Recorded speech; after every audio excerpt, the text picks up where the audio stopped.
उससे पूर्व कोई दिखेंगे नहीं। सबको जय जवान, जय जोहार, जय जोहार। आज आरक्षण की लड़ाई है और इस पंडाल में अगर हम शांत बैठे रहे तो मजा नहीं आता है। तो मैं एक बार नारा लगाऊंगा, इस आवाज से ये पता चलेगा इस डूंगरपुर उधर खराड़े की धरती पे वास्तविक हमारी आवाज आरक्षण है, वो आवाज दिल्ली तक पहुंचे, वो मैं उम्मीद करूंगा। जय जोहर का नारा है, भारत देश हमारा है, जय जोहर का नारा है, भारत देश हमारा है। एक तीर एक तलवार, आदिवासी एक समान। अरे जब आदिवासी बोलना है, रासिया संडोला है। आवाज दो। एक है। खूब खूब धन्यवाद। आज हमारे अनुसूचित क्षेत्र आरक्षण मोर्चा आरक्षण महारैली उधर खराड़ी की धरती पर यहाँ पे इस कार्यक्रम को सफल करने वाले तमाम जो गणवीर, जो आदिवासी परिवार के रात दिन मेहनत करके इस कार्यक्रम को सफल बनाया, उनको भी मैं खूब खूब इस मंच से धन्यवाद देना चाहूंगा। साथियों, मैं कुछ कम समय में निपटूंगा।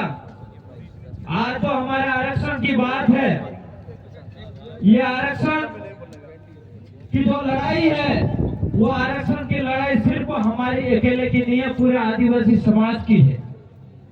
लेकिन यहाँ पे इस मंच पे मेरे से पूर्व कई वक्ता बता रहे थे कि ये विशेष कोई एक पार्टी के नाम से बनाया गया है कि उन्नत को ही आरक्षण की ये लड़ाई लड़ रहे हैं, और कुछ नेता राजनीतिक तरीके से देख रहे हैं। तो मैं उनको कहना चाह रहा हूं, आज नहीं तो कल, कल नहीं तो परसों, लेकिन आरक्षण हम लेके रहेंगे।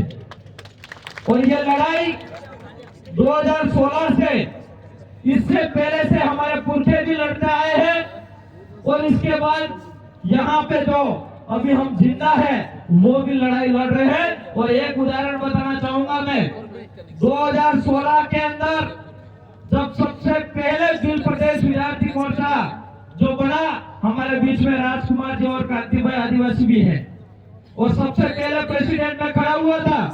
और उस समय अपने ही लोग विरोध करने वाले थे कि तुम दिल मत बोलो, आदिवासी मत बोलो। कुछ लोगों ने हमारा बहुत विरोध करा, और हमारा जो दिल प्रदेश विद्यार्थी मोर्चा का जो चुनाव था वो जीतने की तैयारी में थे, और जीते भी थे, लेकिन इसके बिगाड़ने के लिए बहुत प्रयास करा। लेकिन हमारे एक युवा साथी से लगा के बुजुर्गों ने रात दिन मेहनत करी, और 21 दिन के अंदर दिल प्रदेश विद्यार्थी मोर्चा उस समय जीता। और जीतने के बाद जो लोग विरोध कर रहे थे वो भी हमारे जादव पे आए और हमारे मंच पे आए। वो एक आदिवासी परिवार के अंदर खुशी हुई।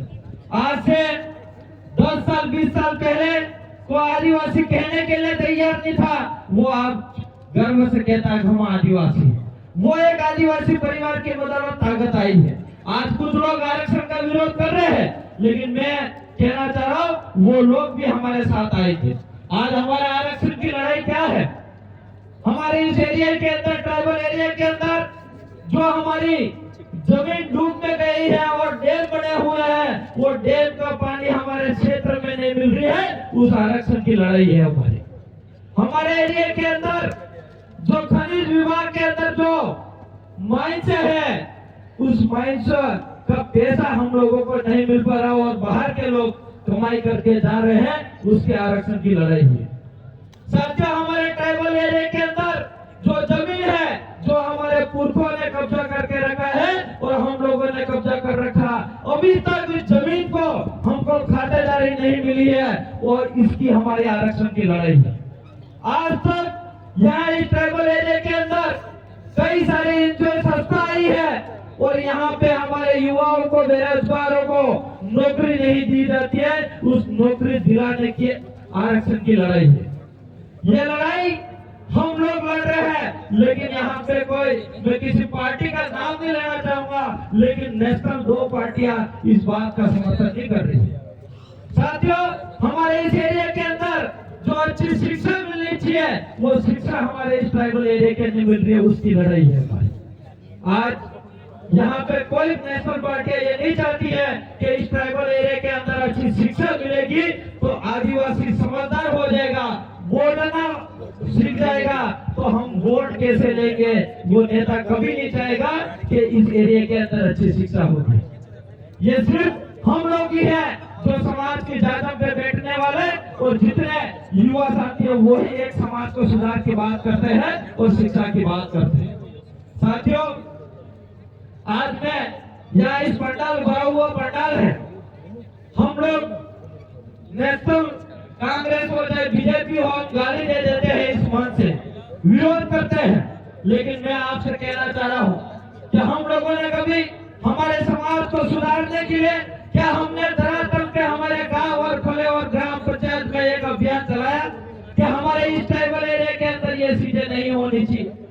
आज हमारे इस एरिया के अंदर मैंने राजस्थान की विधानसभा के अंदर भी आवाज उठाई थी कि हमारे ट्राइबल एरिया के अंदर 10 किलोमीटर पे पानी की टंकी लगनी चाहिए, लेकिन सरकार पानी की टंकी नहीं लगा रही है, सरकार दारू का ठेका लगा रही है 10 किलोमीटर।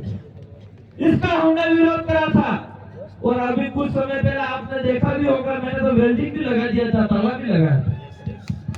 फिर भी ये आबकारी विभाग और प्रशासन ने वापस खुलवा दिया, और भारतीय जनता पार्टी ने उनको ज्यादा, उस हड्डे वाले ने जो कमीशन दे दिया तो उस दुकान को वापस खुलवा दिया। इसका विरोध कौन करेगा? इसको विरोध हम लोगों को करना पड़ेगा। हम लोगों को ये ऐलान करना पड़ेगा कि ट्राइबल एरिया के अंदर हमारी जो जमीन है वो कोई भी आबकारी विभाग के सरकारी दुकान के लिए जमीन नहीं दे, वो हम लोगों को ऐलान करना पड़ेगा। करोगे नहीं करोगे? और सबसे पहले हमारे ट्राइबल एरिया के अंदर दारू पीना बंद करना पड़ेगा। दारू कोई ना जाएगा। और कई लोग तो मैंने ठेका बंद कराया तो मैसेज करते हैं कुछ भाई, पता नहीं कहते कि इस एमएलए के दारू के ठेके हैं, जबकि आज तक मेरा कोई ठेका नहीं है। और ये मैसेज कौन करवाता है? ये मैसेज वही लोग कराते हैं जिसकी दुकान है ये।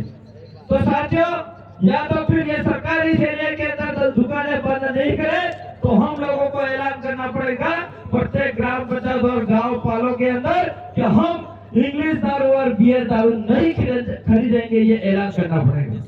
करोगे नहीं करोगे? आज शादियों में अभी बहुत सारी शादियां होगी, एक एक शादी में आप एक एक 2-2 लाख की दारू की खरीदारी करोगे। आज उनका टारगेट पूरा हुआ है। और कई सारे भाई, हम लोगों को ऐसा लगता है कि जिस भाई को कितना दार जीवी पड़ती है या बस नेक रेवा तो वो सड़िया बुदा वो सारी सकेगा बस, समझ में आ रहा है? तो मेरे साथियों, हम लोगों को इस आरक्षण मोर्चा के बैनर तले हमको ऐलान करना पड़ेगा कि हमारे इस ट्राइबल एरिया के अंदर दारू बंद करने के लिए भी हम लोगों को अभियान छेड़ना पड़ेगा। हमारे ट्राइबल एरिया के अंदर आज कई सारी जमीनें जा रही है, ये बिक रही है, वो बिक रहे हैं, वो जमीन को रोकना पड़ेगा, हमारे भाइयों को समझाना पड़ेगा। आज उदयपुर के हम कह रहे हैं कि चारों तरफ से हवेली बन गई। आज हवेली कैसे बनी? क्या ये किसकी जमीन थी? इस जमीन को हमारे भाई थे और हमारे भाइयों ने जमीन बेची, तब जाके उसने खरीदी और उसने बिल्डिंग बनाई। हमारे भाइयों को समझाना पड़ेगा कि आपको जमीन नहीं बेचनी होगी, अगर आपकी पीढ़ी को जिंदा रखना है तो ये जमीन मत बेचना, ये समझाना पड़ेगा। हम लोग यहाँ पे मंच पे बोलने से हमारा समाज का नहीं हो सकता कल्याण, ये मैं मानता हूँ। इसलिए मैं ज्यादा बातें नहीं करके, समय बहुत कम है और जाना भी है, छुट्टी आने के बाद भी 2-3 मिनट बोल के मैं मेरी बात को यही विराम करूंगा। मेरी बात को सुना, इसके लिए खूब खूब धन्यवाद, सबको जोहार। बहुत धन्यवाद। अब एक बार आप सभी साथी बैठ जाए नीचे। अब इस कार्यक्रम के अगले विशिष्ट अतिथि एवं मुख्य वक्ता के रूप में